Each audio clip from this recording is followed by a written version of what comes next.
แสงทองส่องฟ้าหน้าผามีสีสดใส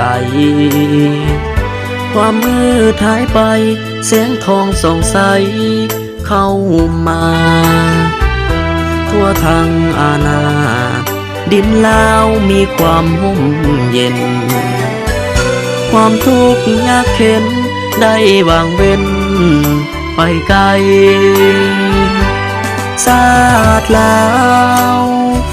ลมลุกคุกคานตั้งหลายห้อยปีเลือดหลั่งอาครณีวันนี้ศาสตร์ลาวจึงได้ปลดปล่อยย้อนบุญคุณของพระ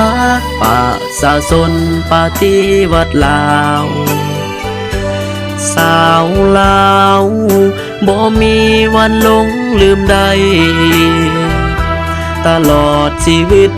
ขออุทิศไว้นำพระเขาถ้าน้อมฮักบูชาเจ้าบ่มีวันให้มองเศร้าพักเอ๋ยจงเจริญ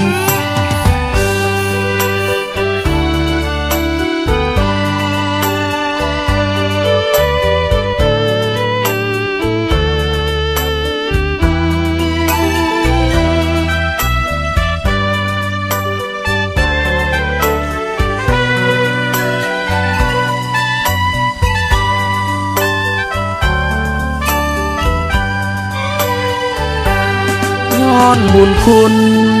ของพรรคประชาชนปฏิวัติลาวสาวลาวบ่มีวันหลงลืมใดตลอดชีวิตขออุทิศไว้นำพระเขา